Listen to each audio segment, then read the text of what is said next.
Well, it's Friday morning, and guess what? I get to enjoy my morning coffee and a nice cool breeze. Because Mother Nature apparently is going through menopause.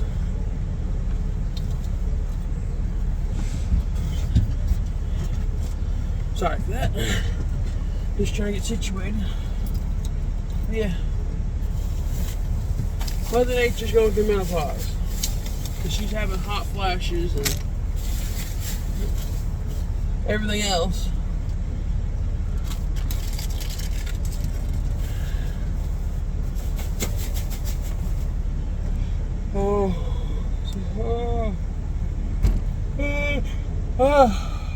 No, it's one of those days. It's one of those days.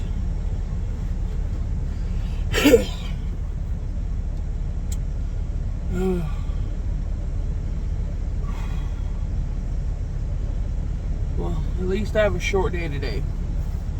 Only about 6 hours of driving. I'm going to say probably about 10 hours of on duty. Because there's always something at West Memphis at Manheim where I'm there an hour.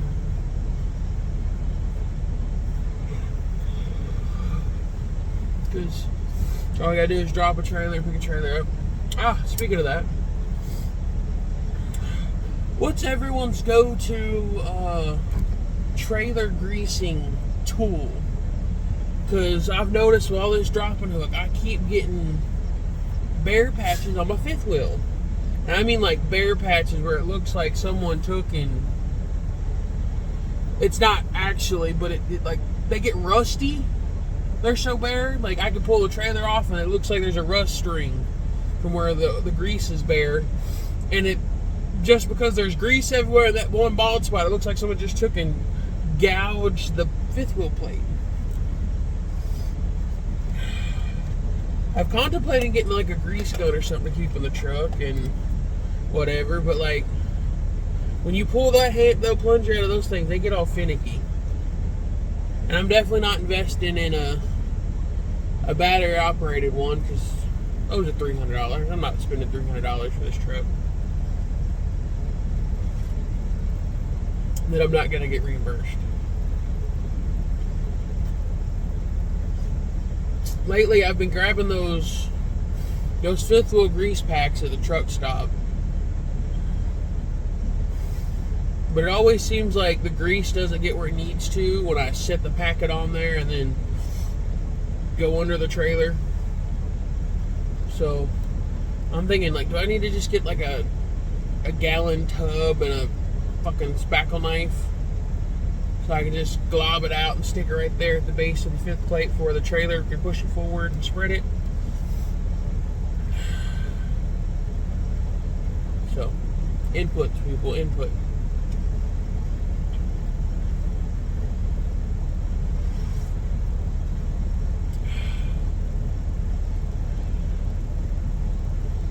I ain't got much else to say right now. I'll be back. Well, I called it right. I'll be in here at an hour.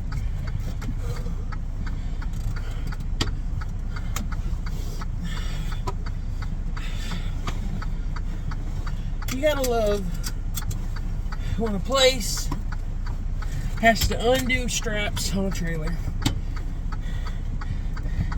and reload a trailer. And they know that said trailer is going to need those straps again because all these trailers here at this drop and hook yard do the same thing. They go pick up something, they bring it back. And they still can't seem to put the straps they take off the trailer back on the trailer.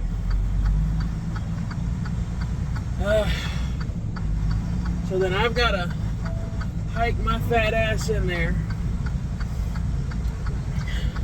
and dig through the box of straps that every dock has to find straps like the ones that were on the trailer.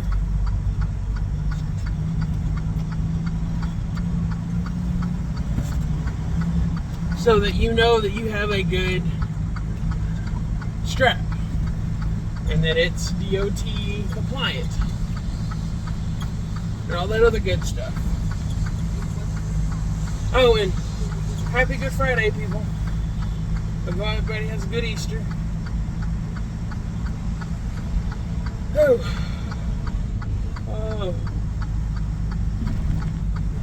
4 hours and I'm home. 4 hours and I'm home. Huzzah.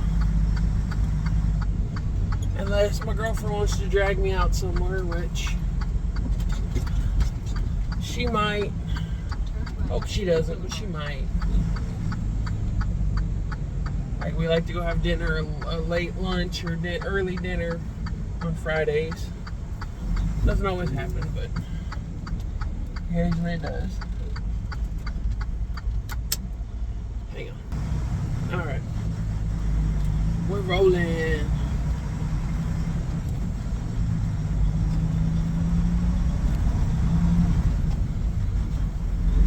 And we're back on the road. I gotta say, I guess the one good perk about doing this drop and hook is that I'm always loaded with something. So there's not much deadhead. I'm always getting paid for my miles. And the Hino pickup trailers are always light. Like 10,000 pounds. When I bring in anywhere from 20 to 35 on this, I think the most I've had was like 38.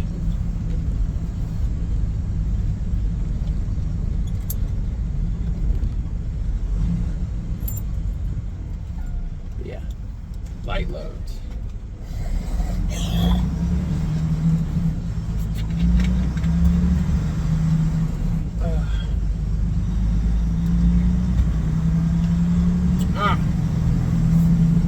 Useless knowledge of the day.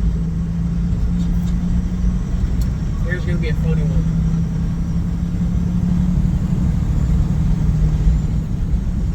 You know how you always see the old sailor movies and old pirate movies, and they're always talking about rum?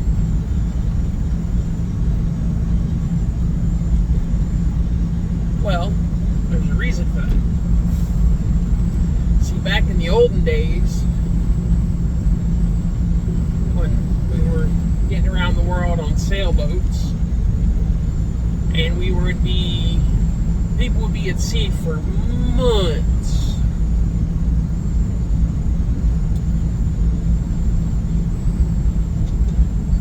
They'd probably run out of water first, because you only have the supplies that you carry with you, and the ocean is essentially a desolate wasteland.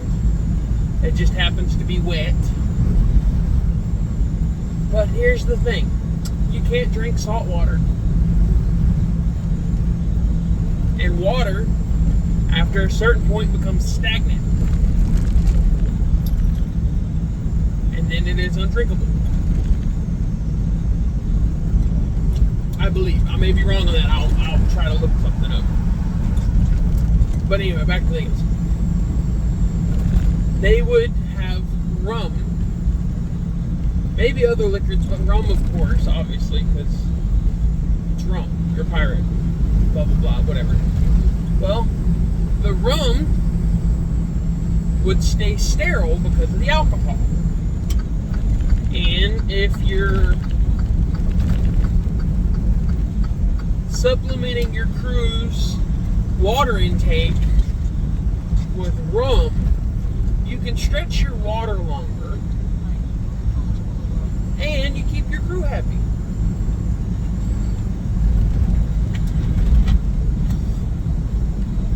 And oddly enough, rum made from I think it's sugar, A lot of sugar in rum, if I'm not mistaken. I don't know alcohol, so I'm guessing here, but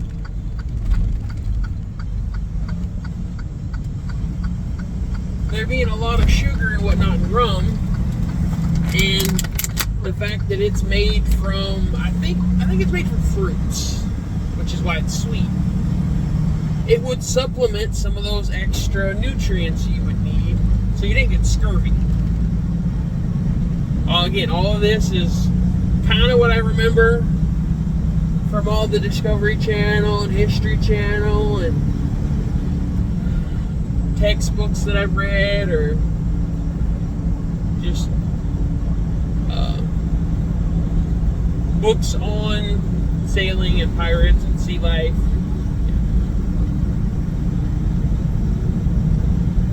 So again, all this is just kind of what I remember off the top of my head.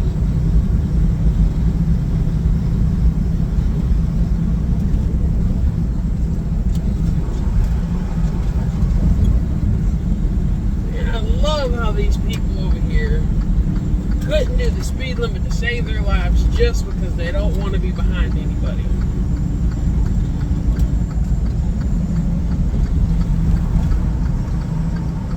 Like, I'm in an area where the speed limit's moderately low, but all these people are flying past me, and we're all going to the same place. Get on the on-ramp for the interstate.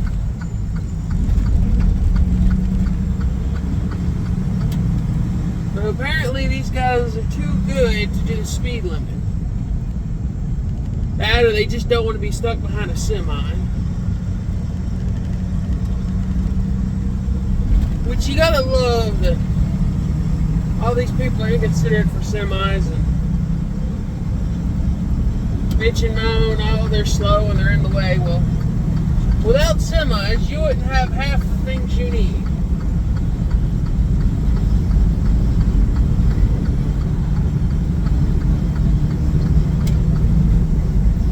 We're kind of a vital part of the ecosystem of commerce and supply chain. But hey, that's not my topic. It's not my forte.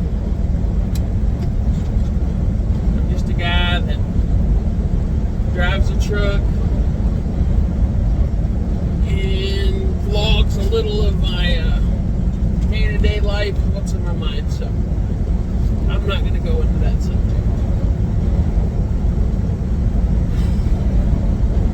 But hey, it's Good Friday. Means this weekend is Easter Sunday, so hope everybody has a good time with their family.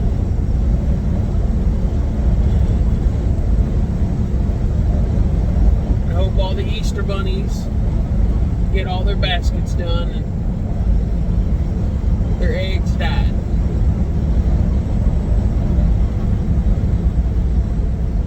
I heard a funny thing on the radio this morning, talking about Easter traditions, or what are requirements for Easter baskets. And I kind of agreed with them what they said.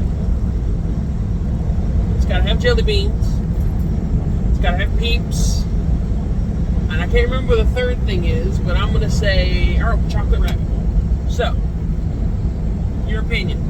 What do you have to have in an Easter basket for it to be an Easter basket and not just a candy basket? I'm going to say jelly beans, peeps, and chocolate rabbits. Requirement minimum, no ifs, ands, or buts for it to be an Easter basket.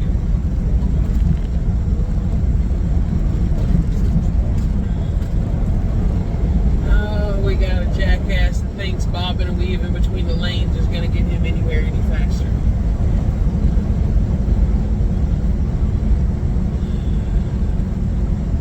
You gotta love impatient people. Impatient people.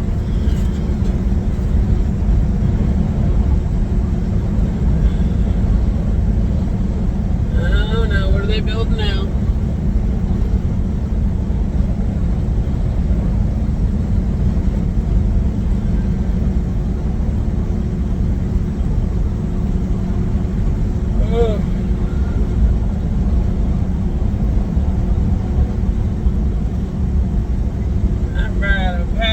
Memphis or West Memphis Casino now.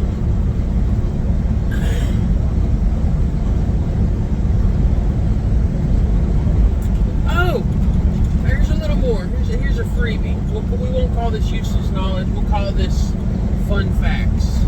Did you know what is in the giant Bass Pro Shop pyramid in Memphis? Do you know?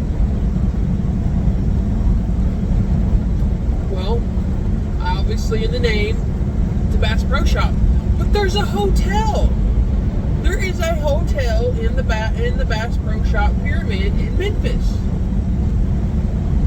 It's a log cabin, like wilderness hunting, fishing, outdoorsman themed hotel. But there's a hotel. Like, you essentially can stay in the Bass Pro Shop overnight. I found that out and I thought that was nifty as hell.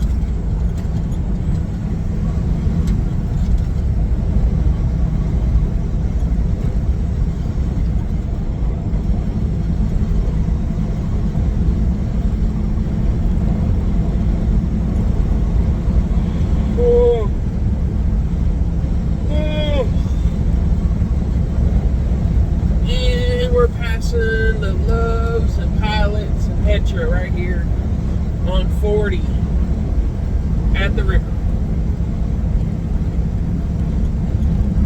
Alrighty.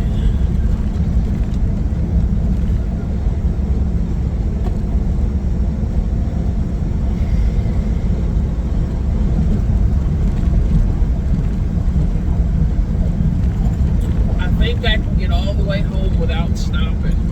So that's a straight 4-hour drive. I do it on occasion just because I want to get home faster. Well, there are some weeks where I gotta stop about Jacksonville or thereabouts.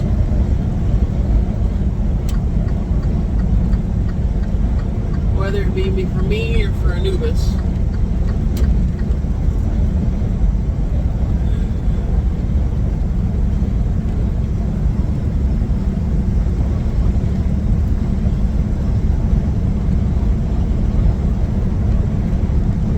Oh, unfiltered. I've got your cord ordered. I'm going to make it black and red. Like, the band part's going to be black so that everything that's weaved is red. So it kind of has a pop to, like, it being on your arm. I'll probably do a video this weekend and post it Monday morning of doing both of them. I'm going to try out the GoPro that I just bought the other week. I got a used one. It was about $70. It came with a couple of different little stands and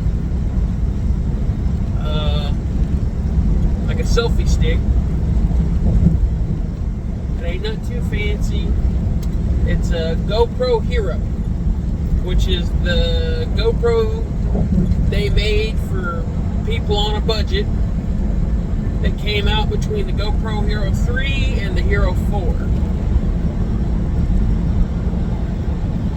So there's no changeable battery, it's all internal. It's essentially the GoPro made into the waterproof housing. But from what little I've messed with it at home, it's a really good camera. I see why people get GoPros. I think GoPro has realized how good their product is, and they just kind of novelty priced them. So they throw $100 on there just for shits and giggles. Because let's be honest, this day and age, electronics, they don't cost that much to make. It's not that hard to make little circuit boards anymore.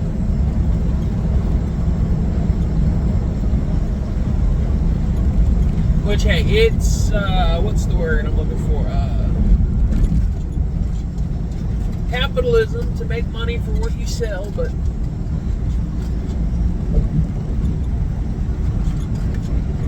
would it not be smarter capitalism to sell more products at a medium price so that you sell more product than to sell fewer product at a higher price?